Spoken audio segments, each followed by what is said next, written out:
Hey friends, it's Laura with Laura B. Floss 2. Welcome and welcome back. I'm so glad you joined me today. This is kind of a special little video that I decided to put together on the whim. So we'll see how it goes. It could be a total cluster or it could just be amazing.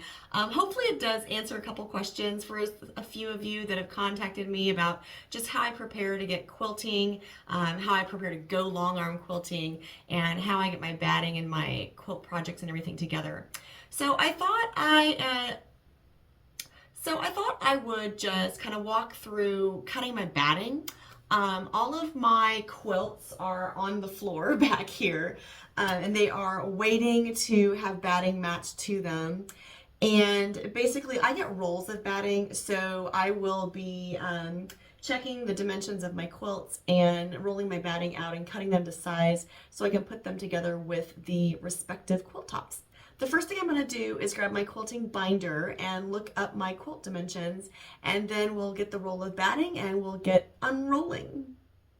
I have quite a few projects to take with me tomorrow to quilt with my brothers. I actually have 7 quilt tops that are ready to be quilted. I do not expect to get all 7 of them quilted tomorrow, but I may go ahead and get them all ready and take them with me just in case, because I know a couple of them are going to have some pretty simple quilting done to them, so those don't take very much time at all. So this is my quilting brain box binder. I basically kept track of all of the quilts I've made since I started quilting, actively since 2017, and I have them listed out, including the date they were quilted, the date they were finished. Most of them have where they're at or where they went, and I just kind of keep all of that information in this one little binder. And obviously it's getting a little full, so I'm probably going to have to archive part of it and add my new pages in as the years progress. But like I said, I have 7 quilt tops ready to be quilted. One of the quilt tops already has the batting matched with it, so I don't have to worry about that one today. But I have 4 pretty big quilts that I'm taking with me. So that's usually where I start cutting my batting, is with my larger quilts. I usually buy batting in like the 96-inch wide. I usually get Pellon, natural cotton batting. I like that brand. I like the price point, and I like the results from the quilting on that. It's not a really high loft or super warm batting, so if you're in an area where those two things matter more to you, or you just like that style, then you definitely probably don't want to use the Pellon natural cotton batting like I use. So I know that I have the Christmas tree quilt, which you may remember that was a completed project that we did together a sew along. That was a projector quilt top that I did. I also have the Mercantile Sampler quilt, which is a Lori Holt design, to take with me tomorrow. I also have the Lori Holt How to Build a Scarecrow quilt top that is slated to be quilted tomorrow. And then I also have that Dutch chocolate quilt, which is a gift for my stepdaughter, and that one, hopefully, I will get it quilted tomorrow as well. In addition to that, I have 3 smaller quilts that I have put together for the Angel Wings project, and you've seen 2 of those. The third one isn't my quilt top. Someone gave it to me to quilt for that project. But I have the pillowcase quilt and the tea towel quilt tops. Both of those are ready to be quilted. So both of those are on this pile, I guess, to take with me tomorrow as well and get those quilted. Now those aren't as high of a priority because I have until next Easter to get those done. So in my quilting brain box, this is what I do. And I don't believe... No, there's nothing on here you can't see. So I basically have this little chart, and this is just something that I came up with. I saw a few other people that have had little binder sheets like this out there, and I kind of took what they had and tweaked it a little bit to meet what I wanted. So this is how I do my sheets, and I just keep track of them. I write the quilt top down, the quilt name down as soon as I start it, and I put down the begin date. Then when the top is completed, I record that date. When it's quilted, I record that date. When I get the binding and it's completely finished, I record that date. My brother is amazing, and he has a Bernina Q24 long arm, and he lets me use that machine to quilt my projects. And it actually has a stitch counter on it, so we actually keep track of how many stitches are in my quilts. So when you see these and it says, oh, none of them on that page have it, but let's see.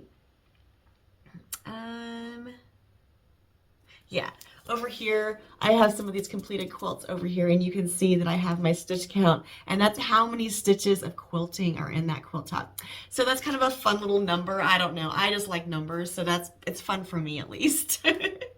All right, so I know that I have the Mercantile Sampler quilt, and I've written it down, and I know that it's 88 by 88. I do check those before I write it down. I check it by measuring it on my cutting mat, and I check the pattern too to see if I'm off or if I'm pretty close. Most of the time I'm pretty close, especially with the Lori Holt quilts, because there's so much interfacing for a stabilizer in those projects that it keeps your dimensions pretty true if you follow the pattern and follow her blog posts. So the Mercantile Sampler is the first one that is up to have some batting cut, and that one's 88 by 88. So I'm just going to grab my batting roll and my yardstick and my scissors, and we'll get cutting some batting. Okay, so this batting is 96 inches wide. My quilt top, I said, is 88 by 88.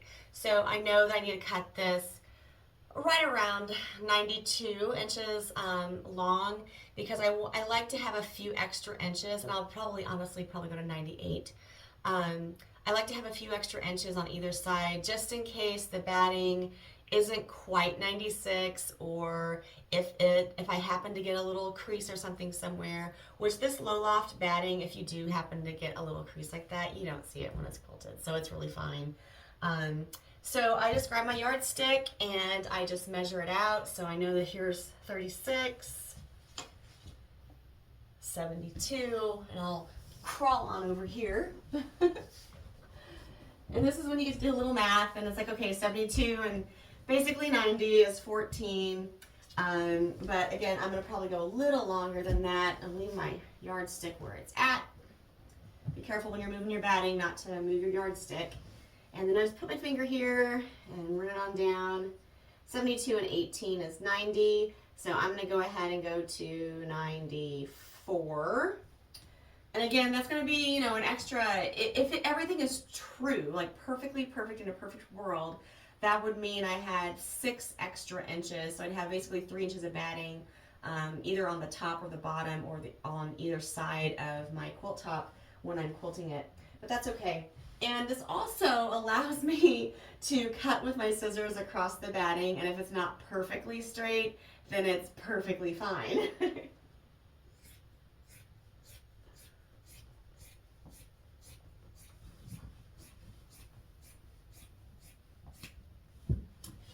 Now, if I hadn't measured my quilt top and I didn't want to, I have taken the quilt top and folded it in half and just laid it down on the batting and just gave myself a few inches above and below and cut it down like that too. And that works perfectly fine as well. So either one of those ways is fine. I've just stopped buying packaged batting because I feel like I end up with a lot more scrap than when I buy the rolled batting. So I just wait for Joann's or Marshall Dry Goods or someplace to run a special on the rolled batting, and then I stock up. All right, so now that I have my batting cut and my quilt top is right here, along with the backing fabric, and I love this backing fabric. Isn't this the cutest fabric ever? Let me hold it up so you can kind of see it better. All right. So I like to make sure everything is together. So I will go ahead and fold my batting and kind of put it in here. And this is not going to fold like perfectly in half like it would without the batting inside, but it's going to keep them together in my bag. So here's my bag, and I'm just going to fold this over, and it is kind of big. And I'm going to stick it in the bag. And it doesn't look like it, but I can get another project in here too. So that's going to go to the side, and I'll get the next quilt top and measure it out.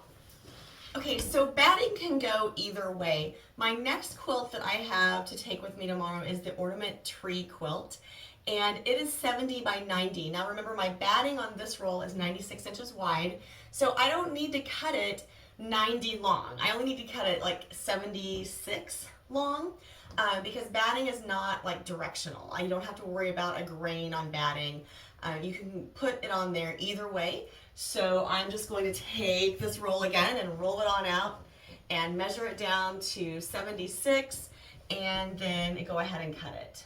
And again, I'm doing 76, not 70, just because I want to give myself a little wiggle room just in case anything happens during quilting, for any shrinkage, things like that. So here's 36, 72, crawl down here, get my extra 4 inches and cut it off.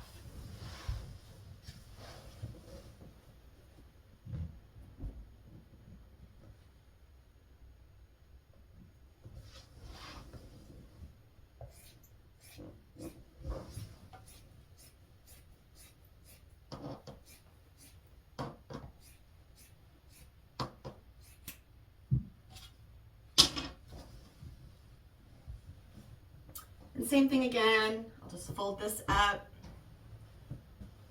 fairly small, grab that quilt top,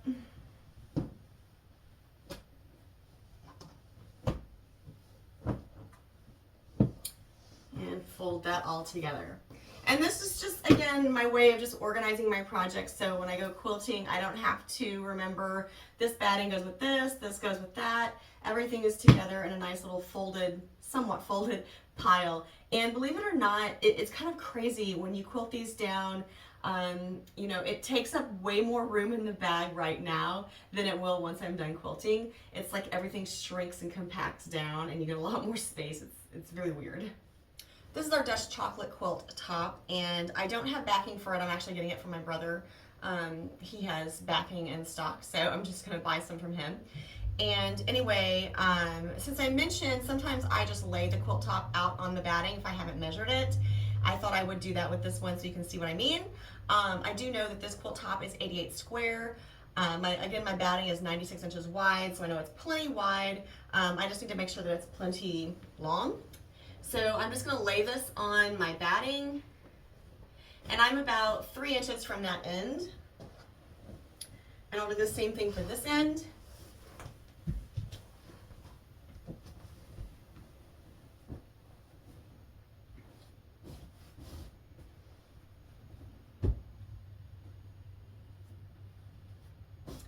And so I know that I can cut down here. Now, I will make sure that I give myself a little more leeway with this one because the quilt top is not stretched in this form. I do know that it's 88 inches long, and I'm probably gonna go ahead and measure it with the yardstick too, just to be sure, just to be safe. But this is like what I would do if I had a quilt top that I hadn't measured and I didn't want to. I could just fold it in half long ways or widthwise, one or the other, depending on the width of my batting, and cut my batting for that quilt. Now you may be asking, some long armors get great big bolts of batting, and they have a batting rail on their machine. And so then they just use the same batting on every project that they quilt. No matter who brings what to them, they use that same batting roll on all the projects, and they supply your batting, or they charge you for it, but they supply the batting for you. My brother doesn't do the batting roll on his machine, so that's why I pre-cut all of my batting, because it's folded, so it wouldn't make much sense for me to take it down there and try to unfold off the bolt and get it all situated there. I like to have everything in advance, planned out and ready for him, so we can go ahead and get it loaded on the machine and get to quilting. Now this one, since my quilt top is laying on the batting, I am just going to fold it up in the batting and put it in the bag. And again, this one, the backing fabric, I'm purchasing from my brother, so that's why I don't have it here. This was a 9-yard bolt of batting, and I have got 3 quilts out of it, and I have some scrap here. I do have a couple smaller quilts I'm taking with me tomorrow, and most likely they will both fit on this last piece of batting that I have. And I'll probably just leave the batting together intact because I can unfold it and quilt the first quilt and then cut the batting and put the second one on there and quilt it. So the 2 quilts I have left is the signature quilt, which is 56, and the pillowcase quilt, which is 38. 38 and 56 is, what is that, 64.94, so that'll be tight, but it will work. And then Yeah, this should be plenty long. So I'll just take the last two small quilts that I have over here and this last piece of batting, and both of them will be quilted on this piece of batting.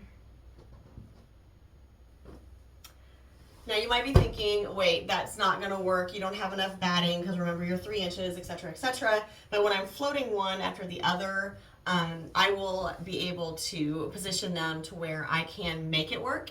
And if not, you can also use a small scrap of batting just to come up with those extra few little inches off of one of my other projects that I'm taking with me.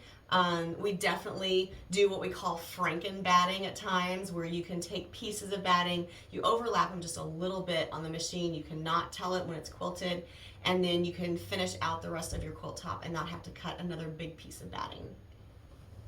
This piece of batting is going to be for 2 projects. I'm just going to put both of the projects inside the batting and roll them up inside.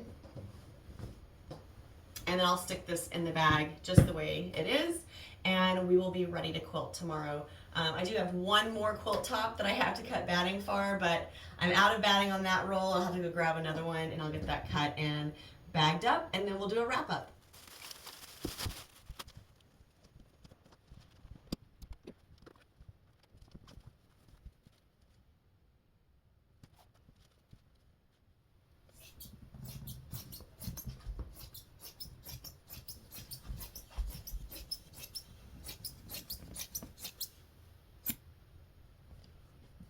I do like storing my batting in the bag that it came in if all possible, especially when there's big bolts like this.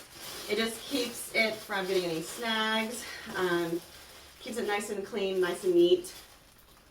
Huh. So that's pretty much it. I do have one more quilt behind me here that was from someone else, and I need to do a little work on it before I can take it to quilt it. I'm not sure if it's going to get done today or not. But anyway, that's how I get my quilting projects together and how I get all kind of organized and sorted. So tomorrow when I get to my brother's, I can start quilting as quickly as possible. We can get things loaded on the machine. I can get to stitching and get some projects completed. Thanks so much for joining me. I really appreciate your support and viewing the videos. If you liked what you saw, be sure to hit the thumbs up. If you would like to know about my videos, hit the subscribe link and then hit the bell for notifications so you know as soon as my videos post. So I hope until next time you'll find some time to carve out for crafting and creating, find joy in all you do, and of course, happy stitching.